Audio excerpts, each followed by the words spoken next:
इस वीडियो में मैं आपको बताऊंगा कैसे डिटेल फंडामेंटल एनालिसिस करें किसी भी कंपनी का जिसमें आप इन्वेस्ट करना चाहते हो। Hi, I am Prabhu here building online awareness in investing and business analysis. Make sure आप चैनल को सब्सक्राइब करके बेल आइकन प्रेस कर दें जिससे आपसे कोई भी वीडियो मिस ना हो। आज के वीडियो में मैं आपको बताऊंगा कैसे किसी भी कंपनी का फंडामेंटल एनालिसिस करें, क्वांटिटेटिव और क्वालिटेटिव दोनों, जिसकी हेल्प से आप किसी भी शेयर में इन्वेस्ट कर सकते हैं जो फंडामेंटली स्ट्रांग हो। और क्वांटिटेटिव में जो है वो कंपनी के इंपॉर्टेंट फिगर्स और रेशियोज आ जाते हैं, वही क्वालिटेटिव में कंपनी का मैनेजमेंट आता है।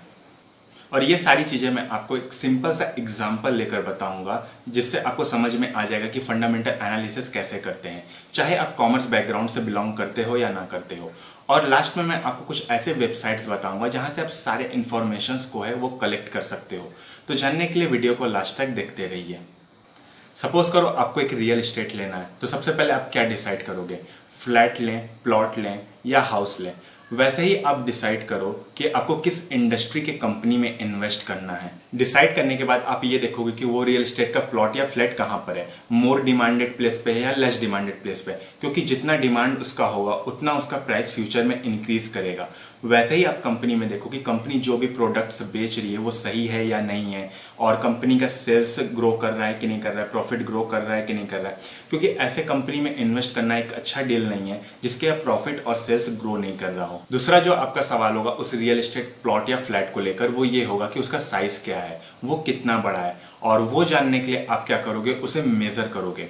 वैसे ही कंपनी के बिल्डिंग्स या फिर हम उसके एरिया को तो मेजर नहीं करते हैं, लेकिन कंपनी कितनी बड़ी है उसे जानने के लिए हम उसके रेवेन्यू और टर्नओवर, ये दोनों चीज़ों को देखते हैं। अगर उस कंपनी का रेवेन्यू और टर्नओवर दोनों सबसे ज़्यादा है अपने इंडस्ट्री में, तो हम ये मान सकते हैं कि वो कंपनी सबसे बड़ी है अपने इंडस्ट्री में। उसके बाद आप उस रियल एस्टेट प्लॉट या फ्लैट में क्या चेक करोगे, आप ये चेक करोगे कि अगर मुझे और रूम्स की ज़रूरत पड़ी और या फिर एक फ्लोर और एक्सपेंड करना पड़ा तो और कितना खर्चा आएगा। अगर आप फ्लैट लेते हो और आप सोच रहे हो एक फ्लोर और एक्सपेंड करने का, तो आपको उतना ही खर्चा पड़ेगा जितना आपने पहले पे किया था।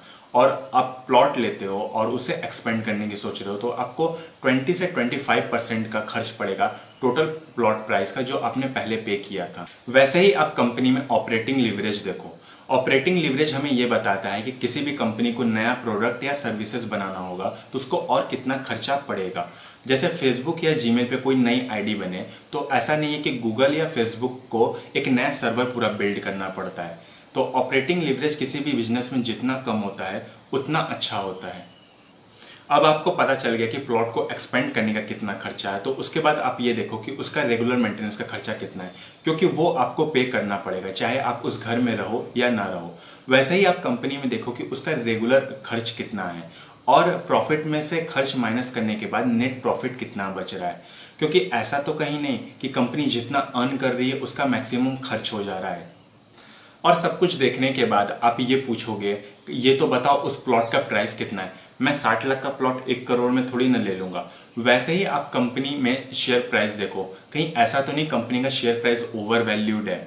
और शेयर प्राइस का वैल्यूएशन करने के लिए आप पी रेशियो का या फिर इंट्रिंसिक वैल्यू का यूज कर सकते हो। पी रेशियो को डिटेल में जानने के लिए मैं आपको रिकमेंड करूंगा आप मेरे ये वाले वीडियो को जरूर देखें, जिसका लिंक मैं आई बटन और डिस्क्रिप्शन बॉक्स में दे दूंगा। और अगर पी 13 से कम है तो उसका 2 रीजन हो सकता है, या तो शेयर अंडर वैल्यूड है या फिर कंपनी का फ्यूचर सही नहीं है। और अगर पी बहुत ज्यादा हो तो कंपनी ग्रोइंग फेज में होती है। और लास्ट में सब कुछ देखने के बाद आप ये सोचोगे कि मैं इस प्लॉट को क्यों लूं, कुछ ही दूर पे मुझे सिमिलर प्लॉट सस्ते में मिल जा रहा है तो मैं इसे क्यों लूं, क्या ये मेरे ऑफिस से या एयरपोर्ट से पास में है।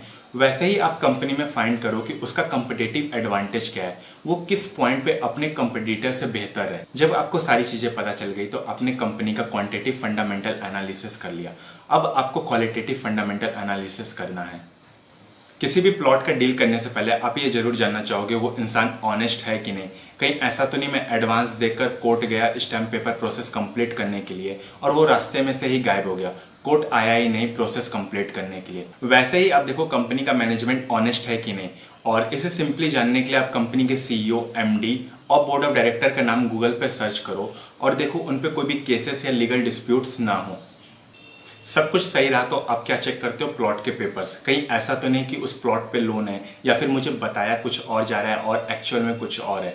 ये सारी चीजें कंपनी में चेक करने के लिए आप कंपनी का एनुअल रिपोर्ट पढ़ो, शेयर प्लेज है कि नहीं ये देख लो आप, और कंपनी का अर्निंग कॉन्फ्रेंस कॉल भी आप सुन सकते हो। इस कॉल में कंपनी के मैनेजमेंट बड़े इन्वेस्टर के क्वेश्चंस का जवाब देते हैं, जिससे आपको इंटरनल मैनेजमेंट का भी आइडिया लग जाएगा। और आप ये भी चेक करो कि कंपनी का मैनेजमेंट कितना स्टेबल है, कंपनी के सीईओज और मैनेजर फिक्स रहते हैं या रैपिडली चेंज होते रहते हैं। और जब आपको सब कुछ सही लगे तो फिर आप डिसाइड करो कि आपको इन्वेस्ट करना है या नहीं करना है। और लास्ट में एक बोनस टिप, जब आपको कंपनी के बारे में कोई भी नेगेटिव न्यूज ना मिले तो आप कंपनी का नाम लिखकर या फिर उसके मैनेजमेंट पर्सन का नाम लिखकर गूगल पे रैंडमली सर्च करो, जैसे XYZ लिमिटेड फ्रॉड या केस, इस टाइप के वर्ड लिखकर मैनेजमेंट पर्सन का नाम लिखकर उसके बाद फ्रॉड या केस जैसे शब्द को लगाकर आप गूगल पे रैंडमली सर्च करो। कमेंट करके आप मुझे बताओ आपको फंडामेंटल एनालिसिस समझ में आया, और अगर आपको फिर भी कोई डाउट है तो आप मुझसे कमेंट करके पूछ सकते हो। मैंने आपको जो भी बताया है क्वांटिटेटिव और क्वालिटेटिव फंडामेंटल एनालिसिस, ये सारे पॉइंट्स का आपको ध्यान रखना चाहिए। और मैं आपको सारे वेबसाइट्स के लिंक, अर्निंग कॉन्फ्रेंस कॉल के लिंक्स डिस्क्रिप्शन में दे दूंगा, आप वहां से चेक कर सकते हो। अगर आप चाहते हो कि मैं इस वीडियो का सेकंड पार्ट बनाऊं और उसमें मैं और भी टॉपिक्स कवर अप करूं जो मैं इस वीडियो में नहीं कर पाया, तो जल्दी से इस वीडियो को आप लाइक कर दो। इस वीडियो पे मैं 20 लाइक्स का टारगेट रख रहा हूं। जैसे ही टारगेट कंप्लीट हो जाएगा मैं सेकंड पार्ट इस वीडियो का बना दूंगा। ऐसे ही वैल्यूएबल इन्वेस्टिंग और बिजनेस एनालिसिस सीखने के लिए जल्दी से इस चैनल को सब्सक्राइब करके बेल आइकन प्रेस कर दें, जिससे आपसे कोई भी वीडियो मिस ना हो।